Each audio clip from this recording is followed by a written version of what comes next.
Good morning students. Last session हमने start किया था motion along the straight line और वहाँ पे हमने डिस्कस किया था पाथ लेंथ एंड डिस्प्लेसमेंट।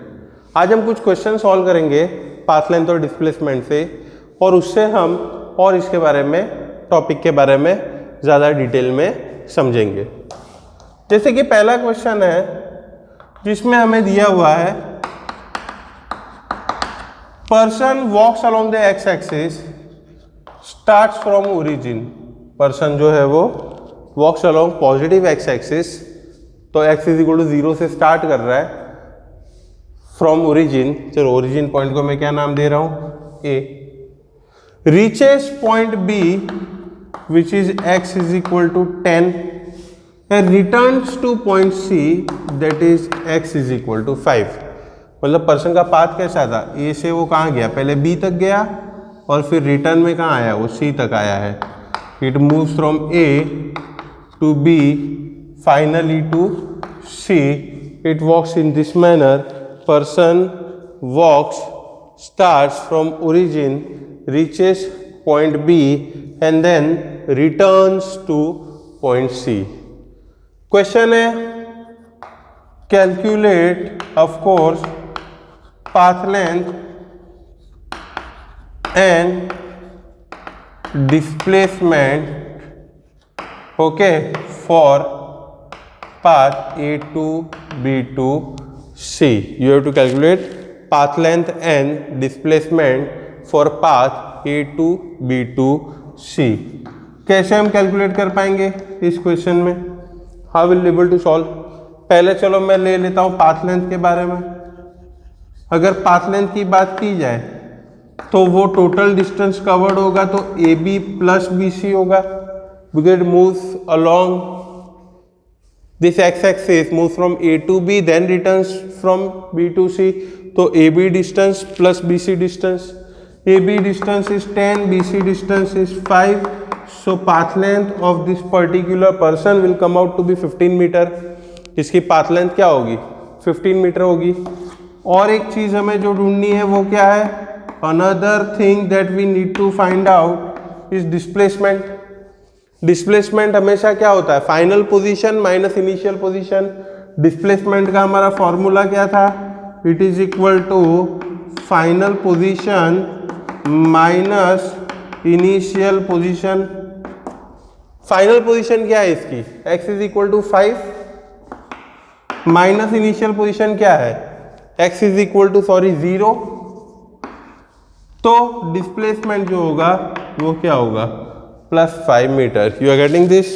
तो जब भी मैं पाथ लेंथ की बात करूंगा तब टोटल डिस्टेंस कवर्ड ढूंढा है, और जब डिस्प्लेसमेंट की बात करेंगे तब हम लिखेंगे only the difference between final position and initial position. What does this plus sign in displacement indicate, plus sign in displacement indicate that net displacement of particle is along positive x axis. The plus sign in displacement indicate that net displacement of particle is along positive x-axis. Just go through one more question, one or two more question of this particular topic, path length and displacement, and then we'll move further. एक और question ले लेते हैं। Man, we can say walks 5 meter along north।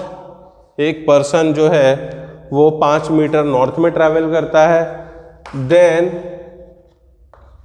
Walks 5 metre towards east. Calculate its displacement. हमें इसका जो है वो डिस्प्लेसमेंट कैलकुलेट करना है। ऐसे क्वेश्चन भी आपको आएंगे जो डायरेक्शनल क्वेश्चन होंगे। डायरेक्शनल क्वेश्चन में हमें इस तरीके से ये एक डायरेक्शनल ग्राफ बनाना, ये नॉर्थ साउथ ईस्ट और वेस्ट, हमेशा अपवर्ड यहाँ पे जो दिखा रहे हैं मैं ग्राफ में नॉर्थ साउथ, और ये ईस्ट वेस्ट। इस साइन कन्वेंशन को हम फॉलो करेंगे। पहले जो है पर्सन ओरिजिनल पोजीशन से 5 मीटर नॉर्थ में जा रहा है, मतलब वो से ए आ रहा है, this distance is 5 metre. Then it turns and moves towards east, reaches point B. So A to B is also 5 meter. So we can say person walks 5 meter north and then 5 meter east. O to A to B is its path and you have to calculate displacement. तो displacement तो यही होगा, directly हमें initial और final position को join करना है. तो हमें डिस्प्लेसमेंट की ये लेंथ चाहिए ओ बी. कैसे मिलेगा? पाइथागोरस थ्योरम से ही मिलेगा. O B square is what? O A square plus A B square. So O B square O A square is 5 square plus 5 square 25 प्लस 25 50. O B is under root 50. Under root 50 को आप क्या लिख सकते हो? It is 5√2 metre. तो displacement क्या है इसका? 5√2 मीटर ओ टू बी. लेकिन डिस्प्लेसमेंट डायरेक्शन में भी तो लिखना जरूरी है. तो ये कौन सा डायरेक्शन हुआ? ये अगर 5 है तो एंगल ये 45 आएगा. You can easily calculate through geometry. So it is exactly between north and east. So we can say displacement of object और person is along north east direction. इस पर्सन का जो डिस्प्लेसमेंट है वो कौन से डायरेक्शन में है भाई? नॉर्थ ईस्ट डायरेक्शन में है. एक और क्वेश्चन हम सॉल्व करते हैं. Athlete is running on circular track. एक एथलीट जो है वो सर्कुलर ट्रैक पे दौड़ रहा है. It completes 1 rotation. एक रोटेशन जो है वो 40 सेकेंड में कंप्लीट कर लेता है. एथलीट जो है he is running on a circular track. He और she is running on a circular track and completes 1 rotation in 40 seconds. Calculate its path length. Calculate its path length and displacement after 140 second. 140 second 140 second के बाद उसका path length और displacement जो है वो क्या होगा, ये हमें ढूंढना है. हमें ये दिया गया हुआ है कि athlete is running on a circular track, completes 1 rotation in 40 second. You have to calculate its path length and displacement in 140 second. चलो हम ये सर्कुलर ट्रैक ले लेते हैं. ये आपका सर्कुलर ट्रैक है. एथलीट मान लो ए से स्टार्ट कर रहा है, ये रोटेशन पूरा कर रहा है और ए से सामने वाले कॉर्नर बी से वापस ए तक आने के लिए एक रोटेशन पूरा करने के लिए उसे कितना टाइम लग रहा है? 40 सेकेंड. हमें टोटल टाइम क्या दिया है? 140 सेकेंड. तो सबसे पहले अगर कैलकुलेट करें उसके नंबर ऑफ रोटेशन क्या होंगे? Total time given divide by time taken for 1 rotation. Number of rotation of athlete क्या होगा? Total time divide by time taken for 1 rotation. 140 divide by 40. So this comes out to be 3.5 second. आ रहा है समझ में? Number of rotation जो होंगे वो क्या होंगे? 3.5 होंगे, not seconds of course. Number of rotation completed by we can say athlete will be 3.5. मतलब वो ए से स्टार्ट करके बी से होके ए तक आएगा 1 times, 2 times, 3 times and then half rotation. So ultimately its final point will be B. Initial is A, final point will be equal to B. आ रहा समझ में? बात करेंगे उसके पाथ लेंथ की. तो अगर एक रोटेशन में वो 2πr ट्रैवल कर लेता है तो हर रोटेशन में 2πr ट्रैवल करते जाएगा. तो 3.5 रोटेशन में उसका जो पाथ लेंथ होगा 3.5 इंटू 2πr, तो वो हमें क्या मिलेगा? 7πr. Path length of athlete in we can say 3.5 rotation will be 3.5 into 2πr. It will be equal to 7πr. And if I want to find out what is the displacement of athlete, how I will calculate the displacement?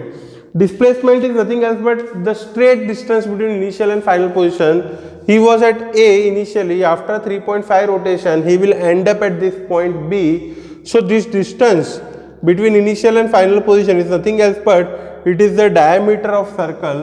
So displacement can be written as what? 2r. So you are getting difference between path length and displacement. Then how to calculate it as well? In path length and displacement, path length is nothing else but what? Total distance covered along the path, and displacement is nothing else but what? Displacement is nothing else but it is change in position of the object or change in position of person is known as displacement. अब path length और displacement they are very simple topic. We'll move further. उससे हम थोड़ा path length और displacement से आगे बढ़ेंगे. और अब जो है हमारा कंसेप्ट वो है average velocity and average speed. Average speed and average velocity. This is the next topic that we are going to discuss. Okay, after path length and displacement,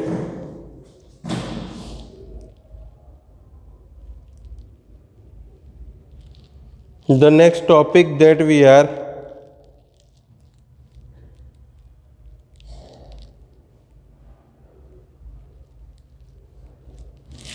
getting is average speed and average velocity.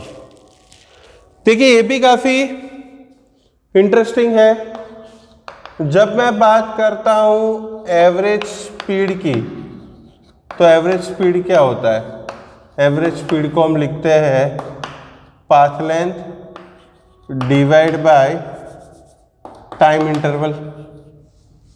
Path length covered per unit time. It is known as what? It is known as average speed. And when we want to discuss about average velocity, तो average velocity क्या होता है? Average velocity होता है displacement covered per unit time. You are getting the difference between two?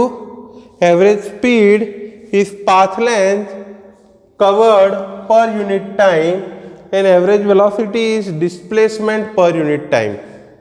Path length और displacement के हमें point of differences पता है, वही अप्लाई हो जाएंगे एवरेज स्पीड और एवरेज वेलोसिटी में. एवरेज स्पीड स्केलर होगी जबकि एवरेज वेलोसिटी वेक्टर होगी. Because path length is scalar so average speed is scalar, displacement is vector so average velocity is vector. Path length जो है उसका यूनिट मीटर, टाइम का second, तो unit यहाँ पे भी मीटर पर सेकंड. एवरेज वेलोसिटी का यूनिट भी क्या होगा? मीटर पर second. Because path length can only be positive so average speed can only be positive and displacement can be positive, negative और zero. So here average velocity can be positive, negative or 0. Because path length depends on path, so average speed depends on path. Displacement do not depend on path, depends only on initial and final position. So average velocity also do not depend on the path. So you can see that point of differences between average speed and average velocity are same as that of path length and displacement. ये topic आ सकता है. Right point of differences between average speed and average velocity. Board exam मतलब के school exam की बात करो theoretically सिर्फ दोनों के कॉन्सेप्ट को समझने की जरूरत है if we are focusing on the competitive exam. मैं कुछ इसका एग्जाम्पल लूँगा. ये एग्जाम्पल काफ़ी यूजफुल है. आगे हम इसके क्वेश्चन भी अब सॉल्व करने वाले हैं.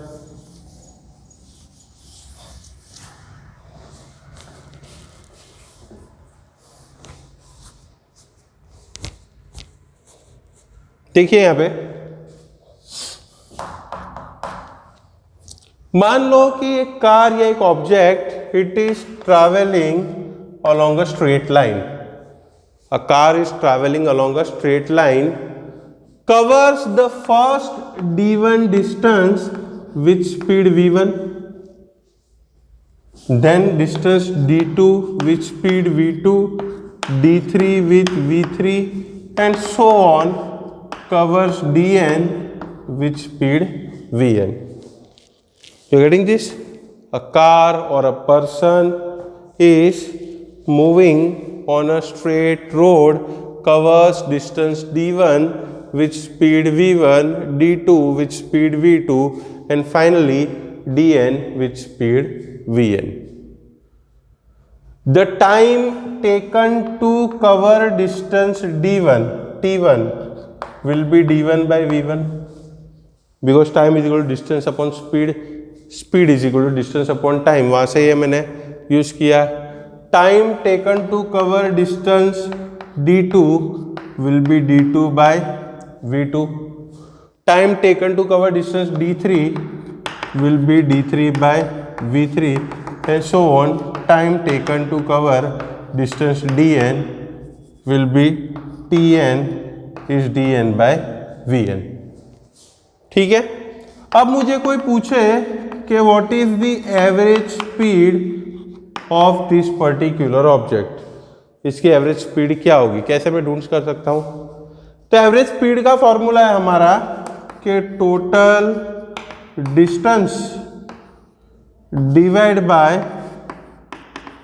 Total time.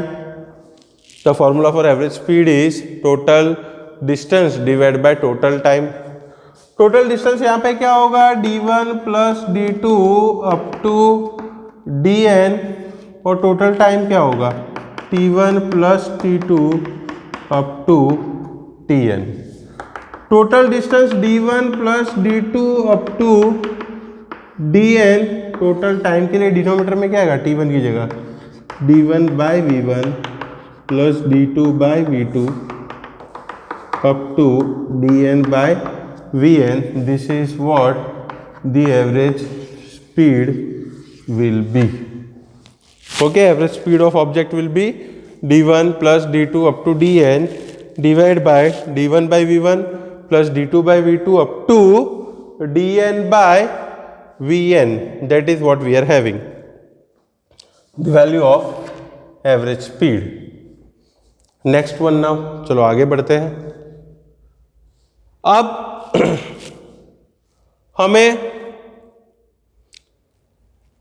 इसका एक स्पेशल केस लेना है.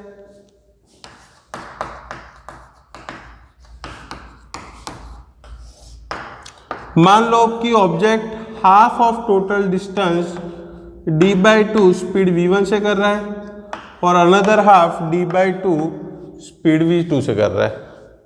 क्वेश्चन है कि पर्सन और ऑब्जेक्ट और a car what ever covers half of the distance with speed v1 and next half of the distance with speed v2, what will be its average velocity? Average velocity of course will be what? It will be total distance divided by total time. Average speed क्या होगा? Total distance divided by total time. Total distance क्या होगा यहाँ पे? d by two plus D by two. Total time क्या होगा? d by two upon speed v1, d by two upon speed v2. d by two plus D by two, total distance d, यहाँ पे d by two को आप निकालिए common, 1 by v1 plus 1 by v2, d और d जो है वो cancel होगा. एवरेज स्पीड का क्या फॉर्मूला मिलेगा हमें? ये 2 जो है वो जाएगा न्यूमरेटर में अपॉन, यहाँ पे एलसीएम लेंगे v1 v2 और ये आएगा v1 plus v2. You getting this? यहाँ पे एलसीएम लिया हमने v1 plus v2 upon v1 v2. Even this v1 v2 will go up, so average speed in this case will be 2 v1 v2 upon v1 plus v2. This is applicable when object, person or car covers half of the total distance with speed v1, next half of the total distance with speed v2, then the average speed is given as 2v1 v2 upon v1 plus v2. Suppose that ये एक special case हो गया, एक दूसरा special case लेते हैं कि उस कार ने या पर्सन ने फर्स्ट 1/3 डिस्टेंस मतलब d/3 वो स्पीड v1 से कनेक्ट किया, d/3 वो स्पीड v2 से कवर किया और फिर d/3 स्पीड v3 से कवर किया। तो एवरेज स्पीड क्या होगी? ये केस में एवरेज स्पीड क्या होगी? ये केस में एवरेज स्पीड होगी d/3 plus d/3 plus d/3 upon d/3 v1 plus d/3 v2 plus d/3 v3, d/3 plus d/3 plus d/3 d, इन सब में से d/3 common, 1/v1 plus 1/v2 plus 1/v3, dd cancel होगा, 3 ऊपर जाएगा, यहाँ पे LCM क्या आएगा? v1 v2 v3, वो न्यूमरेटर में से मैं ऑलरेडी ऊपर लेके जा सकता हूँ। अब पहले टर्म में v1 है तो v2 v3, v2 है इसलिए v1 v3, v3 है इसलिए v1 v2, ये होगा एवरेज स्पीड का formula. It is 3 v1 v2 v3। In terms को रीअरेंज करके याद कर लीजिए, v1 v2 plus v2 v3 plus v1 v3। So these are the kind of question that also can come. इसका एक एग्जाम्पल ले लेते हैं, चलिए हम ये एग्जाम्पल ले लेते हैं।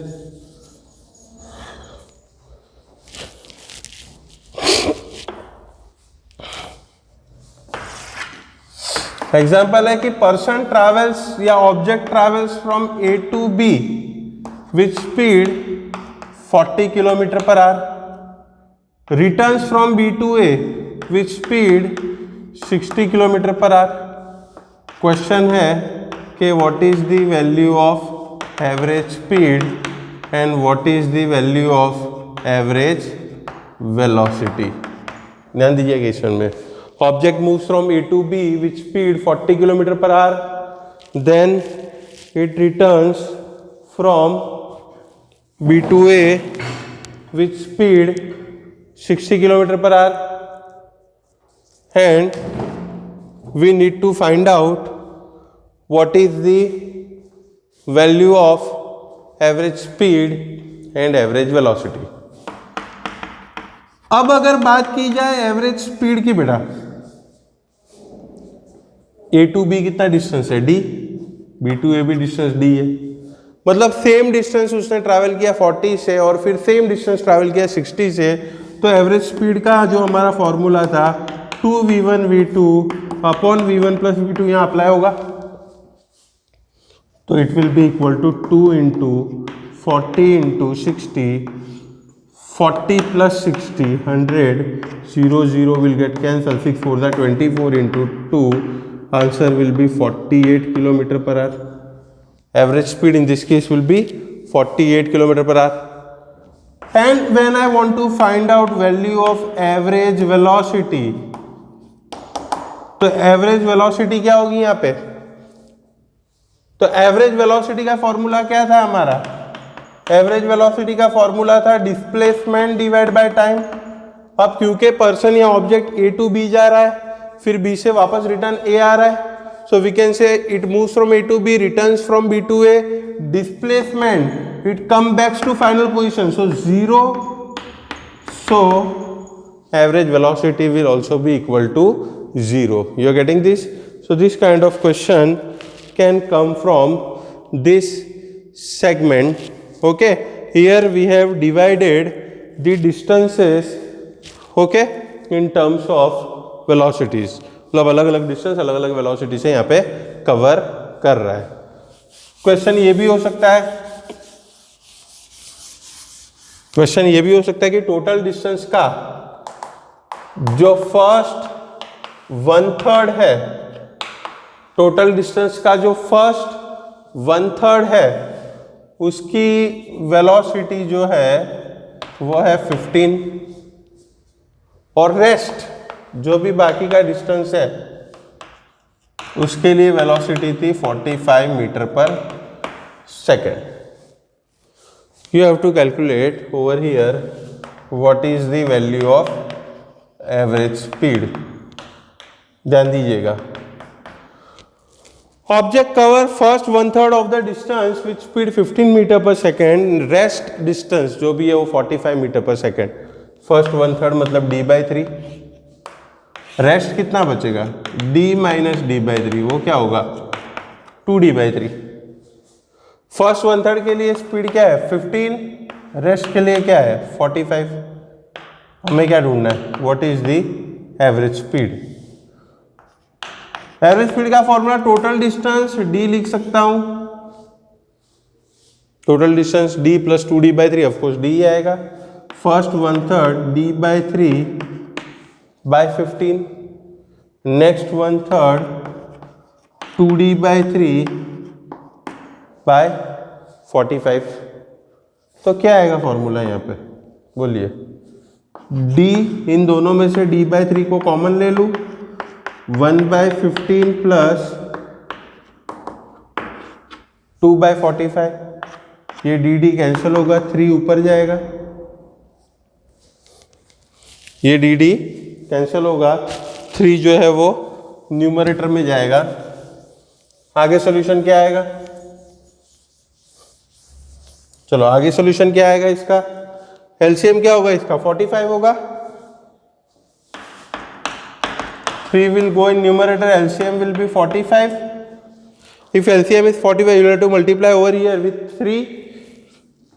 3 plus 2. So answer will be 3 into 45 divided by 5. We all know that 9 5s are 45 and 9 3s are 27 meter per second. That will be average speed of this particular car. You are getting this example? Okay? यहाँ पे मैंने क्या दिया था कि person travels first 1/3 of the distance with 15 meter per second, next 1/3 of the distance with 27 meter per second. Then its average speed from this calculation comes out to be what? 27 meter per second. So we'll keep things clear in next session. As we have discussed earlier, एक और chapter हम बहुत जल्द शुरू करेंगे. तो then you will have 2 sessions, 2 lecture on a same day. Next जो होगा पार्ट 2 में से हम थर्मोडायनेमिक्स स्टार्ट करेंगे. So we are planning to complete your syllabus as soon as possible. Please go through all the lecture, make all the notes. Your term exam may be scheduled in the last